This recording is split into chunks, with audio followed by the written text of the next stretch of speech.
طيب.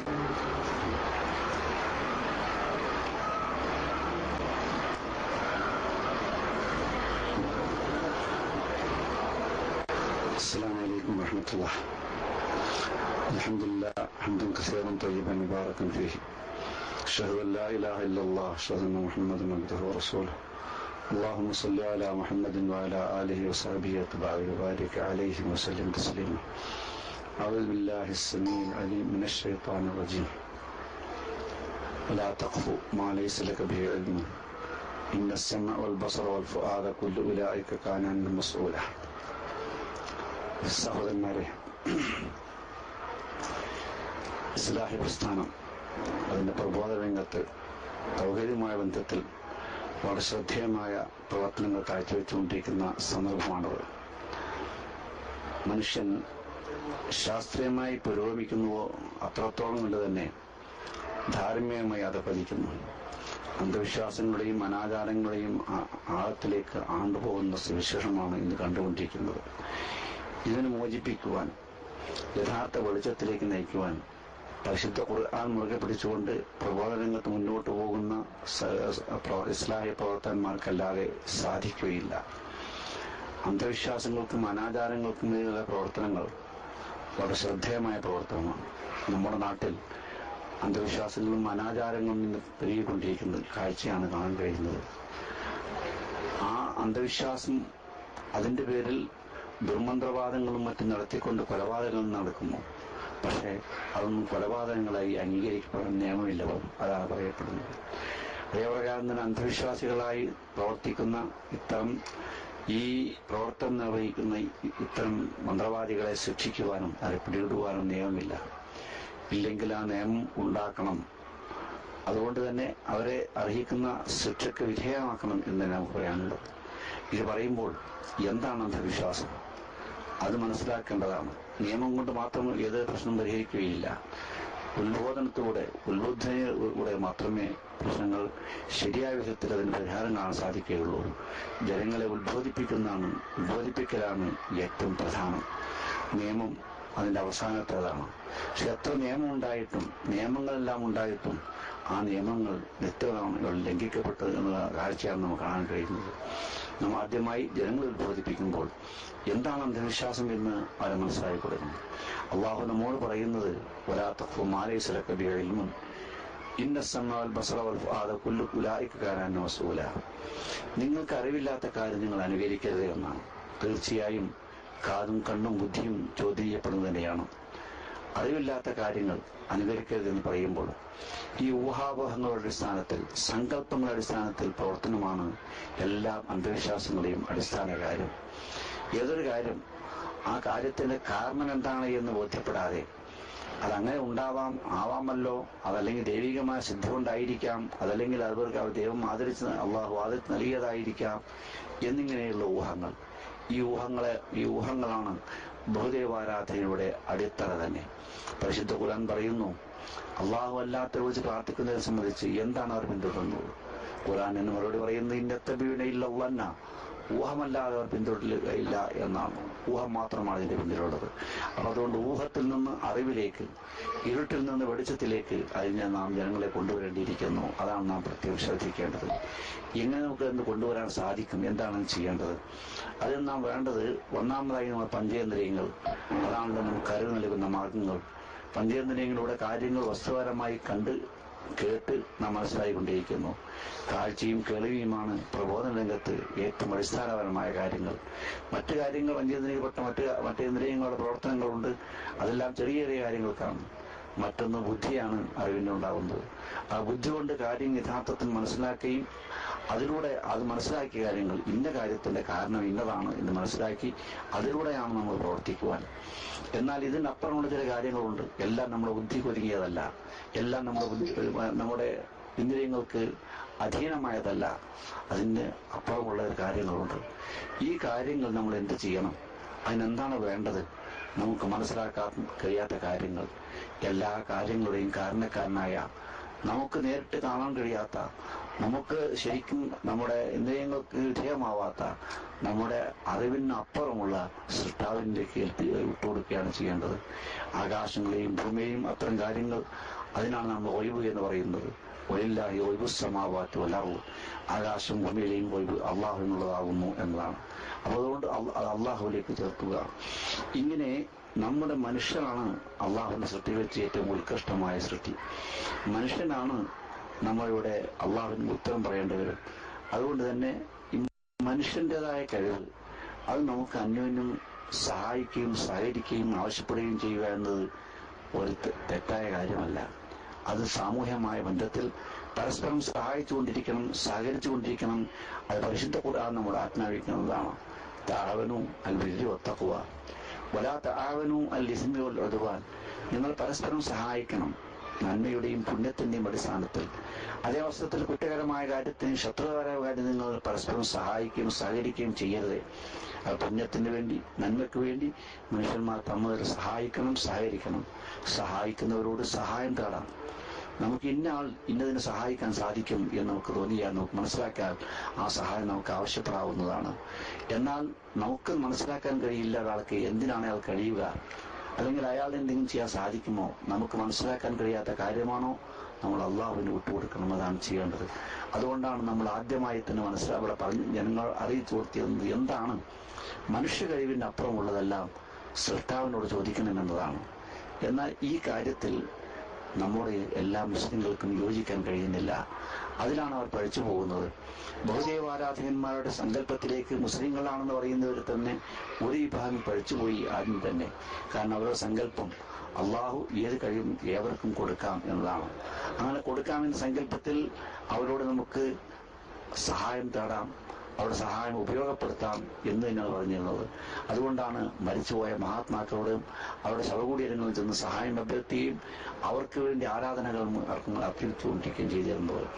എന്നാൽ അതിൽ നിന്ന് മോചിപ്പിച്ചുകൊണ്ട് നാം ഇസ്ലാഹി പ്രവർത്തകന്മാരാണ്, മുജാഹിദുകളാണ് എന്ന് പറയുന്ന അവരിൽ തന്നെ ഇത്തരം അന്ധവിശ്വാസങ്ങൾ കാലക്രമത്തിൽ അടിച്ചു കയറാൻ തുടങ്ങി. അവരും പറയുന്നു നമുക്ക് മനസ്സിലാക്കാൻ കഴിയില്ലെങ്കിലും ജിന്ന് എന്നൊരു വിഭാഗമുണ്ട്, മലക്കുകളുണ്ട്, അതിനൊന്നും നാം നിഷേധിക്കുന്നില്ല. പക്ഷെ അതെല്ലാം മനുഷ്യർക്ക് വേണ്ടിയുള്ളതാണ് എല്ലാം സൃഷ്ടിച്ചിട്ടുള്ളത്. അതുകൊണ്ട് തന്നെ അത് നമുക്ക് മനസ്സിലാക്കാൻ കഴിയാത്തതാണെന്നെങ്കിൽ സങ്കല്പിച്ചുകൊണ്ട് നാം ഇവിടെ നമ്മുടെ മുന്നിൽ ഒരു ജിന്നുണ്ട്, അതുകൊണ്ട് ആ ജിന്ന് നാം എന്തെങ്കിലും അങ്ങോട്ട് ഒഴിക്കുന്നത് ജിന്നിൽ എന്തെങ്കിലും തട്ടിക്കൂടാ, അതിനെ എന്തെങ്കിലും പറ്റിപ്പോയാൽ അത് നമ്മളെ ഉദ്ധരിക്കുമെന്ന് നാം ഭയപ്പെടുന്നു. ആ നിലക്ക് ഭയപ്പെട്ടുകൊണ്ട് അങ്ങോട്ട് എന്തെങ്കിലും നാം പുറത്തേക്ക് ഒഴിക്കുകയോ അതല്ലെങ്കിൽ നമ്മുടെ കാര്യത്തിൽ അതിനോട് സഹായം തേടുകയോ ചെയ്യുന്ന സമ്പ്രദായം ഇത് പണ്ട് ബഹുദൈവാരാധകന്മാർക്കുണ്ടായതായിരുന്നു. അവരുടെ നാട്ടിൽ ചെല്ലുമ്പോൾ ആ നാട്ടിൽ അവിടെ ജിന്നിൽപ്പെട്ട പ്രമാണിമാരും പ്രവരന്മാരും ശക്തന്മാരും ഉണ്ടാവാം, മനുഷ്യരിൽ പോലും അവരും വിചാരിക്കുന്നു എന്നൊരു വിശ്വാസം വരിൽ. ആ നാട്ടിൽ ചെന്നാൽ മനുഷ്യന്റെ പ്രമാണിമാരോ അവിടുത്തെ ഭരണാധികാരികളൊക്കെ ഉണ്ടെങ്കിൽ അവരെ സമീപിച്ച് അവരുടെ കാര്യങ്ങൾ പറയുകയും അവരുടെ സഹായം ഉപയോഗപ്പെടുത്തുകയും ചെയ്യുന്നത് സാധാരണയാണ്. പക്ഷെ അതിന്റെ ആദ്യമായി അവർ ചെയ്യുന്നതല്ല. ഇവിടെ അവരുടെ ശ്രദ്ധയിൽപ്പെടാത്ത ജിന്ന് വർഗത്തിൽപ്പെട്ട ചില ഭൂതപിശാചുക്കളുണ്ട്, അതിന്റെ നേതാക്കന്മാരുണ്ട്. അതുകൊണ്ട് അവർ അവരോട് സഹായം തേടും, അവരോട് ഞങ്ങളെ രക്ഷിക്കണേ എന്ന് പറയും. ഇത് പറയുമ്പോൾ വാസ്തവത്തിൽ അവർക്ക് രക്ഷിക്കാനൊന്നും കഴിയില്ല. അങ്ങനെ ഉണ്ടെങ്കിൽ തന്നെ അവര് ഈ മനുഷ്യൻ നമ്മളോടാണ് രക്ഷ തേടുന്നത് എന്നൊരു അഹങ്കാരം ഉണ്ടാവുകയാണ് ചെയ്യുന്നത്. അതുകൊണ്ടാണ് ഖുർആൻ ആ സമ്പ്രദായത്തെ വിമർശിച്ചുകൊണ്ട് പറഞ്ഞു, വഅന്നഹു കാന റിജാലുൻ മിനൽ ഇൻസ് യഊദൂന ബിരിജാലിൻ മിനൽ ജിന്നി ഫസാദുഹും റഹാഖ.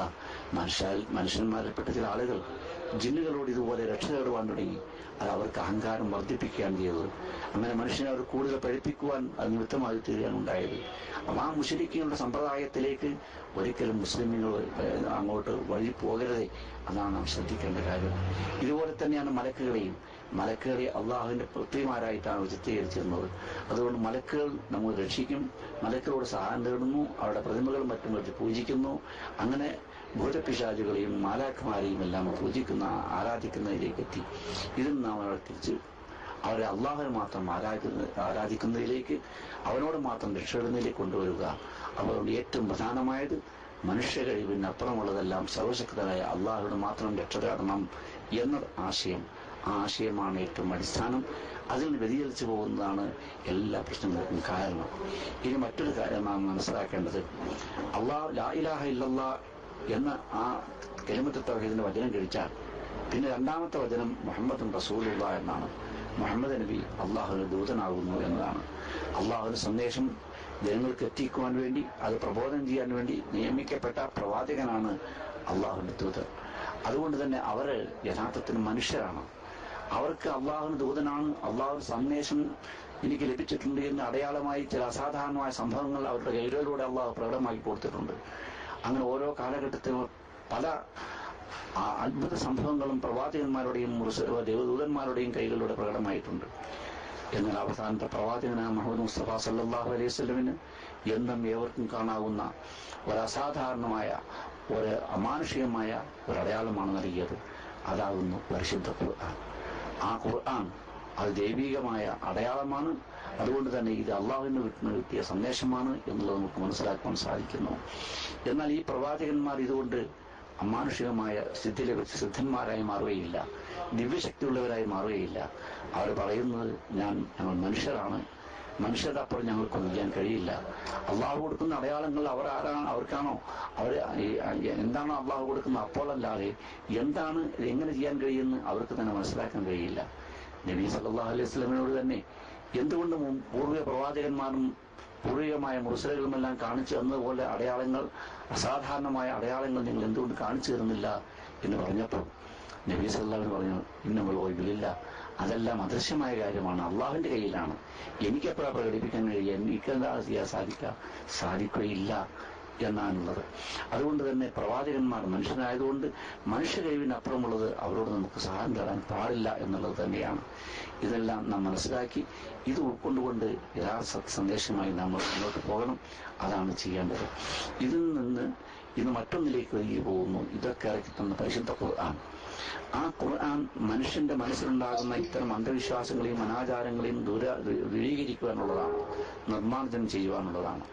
പക്ഷേ ആ ഖുർആൻ മനുഷ്യന്റെ മനസ്സിലുള്ള ഈ രോഗങ്ങൾ മാറ്റുവാൻ, ആ രോഗശമനത്തിലുള്ളത് മനുഷ്യന്റെ രോഗം മാറ്റാനുള്ള ഒരു മരുന്നായി ഉപയോഗപ്പെടുന്ന സ്ഥിതിവിശേഷം.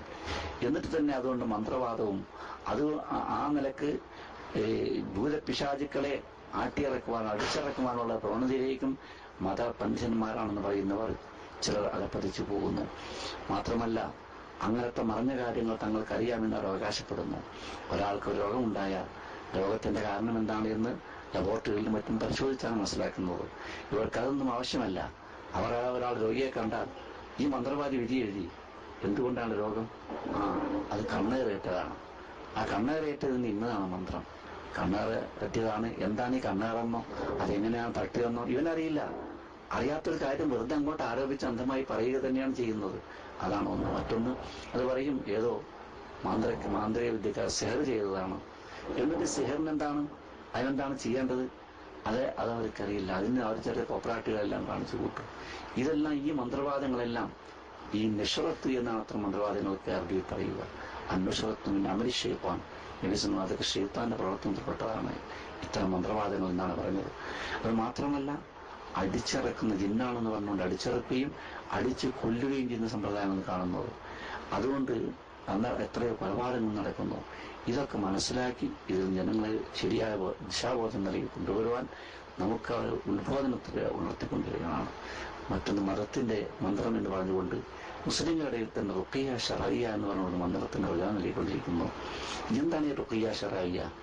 ശറയിൽ അനുവദിച്ചത് എന്ന് പറഞ്ഞാൽ പ്രാർത്ഥനയാണ്. പ്രാർത്ഥന നമുക്ക് ഏത് കാര്യത്തിനും ആവാം. അതിൻ്റെ അപ്പുറം ഇന്ന രോഗത്തിന് ഇന്ന മന്ത്രം എന്ന് ഒരു ശറയിൽ നിയമമാക്കിയിട്ടില്ല. ചില മന്ത്രവാദികൾ ഖുർആന്റെ ആയത്തിങ്ങനെ വായിച്ചിട്ട് അത് ശരിക്ക് രക്തസ്രാവം ഉണ്ടാവുന്ന സ്ത്രീകൾക്ക് ഒരായത്ത്, അതേപ്രകാരം തന്നെ തീപ്പൊല്ലിയാൽ വേറൊരായത്ത്, ഇങ്ങനെയൊക്കെ ശറയിൽ ഇവർ കൃത്യമായി ഓരോന്ന് കണ്ടുപിടിച്ചുണ്ടാക്കിയിരിക്കുന്നു. ഇതിനാണ് ഇവർ ശറിയ എന്ന് പറയുന്നത്. ഇതൊക്കെ എവിടുന്ന് ഇവർക്ക് കിട്ടി? അല്ലഹും ശുറക്കാവും ഷറയുലഹുമിനദ്ദീൻ മാലം എഴുതുന്നില്ല. അള്ളാഹുവിന്റെ പങ്കാളികളുണ്ടോ ഇവർക്ക്? അള്ളാഹു അനുവദിക്കാത്ത കാര്യങ്ങൾ ശറയിൽ നിയമമാക്കുവാൻ ഇവർക്ക് അധികാരമുണ്ടോ? അതാണ് നാം മനസ്സിലാക്കേണ്ടത്. അതില്ല. അതുകൊണ്ട് അനുവദനീയമായ മന്ത്രങ്ങൾ നമുക്കാവാം. പക്ഷെ റുഖിയ ശറയ്യ എന്ന് പറഞ്ഞുകൊണ്ട് അനുവദിച്ചതൊക്കെ ശറയ്യ എന്ന് പറഞ്ഞുകൊണ്ട് ജനങ്ങളെ ആത്മചൂഷണം ചെയ്യാൻ നാം മുന്നോട്ട് വരരുതേ. അതാണ് ഇന്ന് മന്ത്രവാദികൾ ചെയ്തുകൊണ്ടിരിക്കുന്നത്. നാം ഒരു കച്ചവടം ചെയ്യുന്ന അനുവദനീയമാണ് എങ്കിൽ ശറയ്യായ കച്ചവടം അതല്ലെങ്കിൽ നമ്മുടെ ഒരു ഭക്ഷണം ചെയ്യുന്ന ശരിയായ ഭക്ഷണം എന്നൊക്കെ പറഞ്ഞ് സാധാരണ പ്രയോഗിക്കാറില്ല. അതുപോലെ തന്നെ അനുവദനീയമായ ഒരു മന്ത്രത്തിനും ശരിയായ മന്ത്രം എന്നൊക്കെ പറഞ്ഞത് കബളിപ്പിക്കുവാനോ വഞ്ചിക്കുവാനോ ഉള്ളതാണ് എന്നാണ് ഈ റുഖിയ ശറിയ എന്ന പ്രയോഗം തന്നെ വന്നത്. ഇതെല്ലാം ജനങ്ങളെ തെറ്റിദ്ധരിപ്പിച്ച് അന്ധവിശ്വാസങ്ങളിലേക്കും അന്ധകാരങ്ങളിലേക്കും ഇരുട്ടിലേക്കും കൊണ്ടുപോകുക എന്നുള്ളതാണ്. അതിന് ദിശാബോധം നൽകി പരിശുദ്ധ ഖുർആന്റെ വെളിച്ചത്തിലേക്ക് ജനങ്ങളെ നയിക്കുവാൻ ഈ ഖുർആൻ, അതാണ് നമ്മുടെ പരിജ്ഞാനം. അതുകൊണ്ട് ഈ ഖുർആന്റെ വെളിച്ചമാണ് ഫആമിനു ബില്ലാഹി റസൂലിഹി വന്നൂരില്ലദീ അൻസൽനാ. അള്ളാഹു നിങ്ങൾ വിശ്വസിക്കുക, അള്ളാഹു റസൂൽ നിങ്ങൾ വിശ്വസിക്കുക, ഈ അള്ളാഹുവിന്റെ പ്രകാശമായ വെളിച്ചത്തിൽ നിങ്ങൾ വിശ്വസിക്കുക. ആ വെളിച്ചം യുഖ്രിജുഹും മിനൽ ളുലുമാത്തി ഇലൻ നൂർ, അത് ജനങ്ങളെ അന്ധകാരങ്ങളുടെ വെളിച്ചത്തിലേക്ക് നയിക്കും. അതിനുള്ളതാണ് ഖുർആൻ. ആ ഖുർആൻ സന്ദേശമായി പ്രബോധന രംഗത്ത് സജീവമായി യുവാക്കൾ മുന്നോട്ട് പോകണമെന്നും ശരിയായ വിശ്വാസികൾ അതിന് പ്രബോധന രംഗത്ത് വലിയ സ്ഥാനം നൽകണമെന്നും ജനങ്ങളെ അന്ധവിശ്വാസങ്ങളിൽ നിന്ന് മോചിപ്പിക്കണമെന്ന് അഭ്യർത്ഥിക്കുന്നു. അതിന്റെ അപ്പുറം ഉത്ബോധനത്തിനപ്പുറം അതിനനുകൂലമായ നിയമങ്ങൾ മുന്നിൽ ഉണ്ടാക്കേണ്ടത് കാലഘട്ടത്തിന്റെ ആവശ്യമാണ്. അതിനുവേണ്ടി സമ്പദ് നിൽക്കുകയും ചെയ്യുന്ന അഭ്യർത്ഥിച്ചുകൊണ്ട് ഞാൻ തൽക്കാലം നിങ്ങളുടെ ഈ പ്രബോധന രംഗം ഇത് ഔപചാരികമായ ആരംഭം കുറിച്ച് അറിയിച്ചുകൊണ്ട് അവസാനിപ്പിക്കുന്നു. അസ്സലാമു അലൈക്കും വറഹ്മത്തുള്ളാഹി.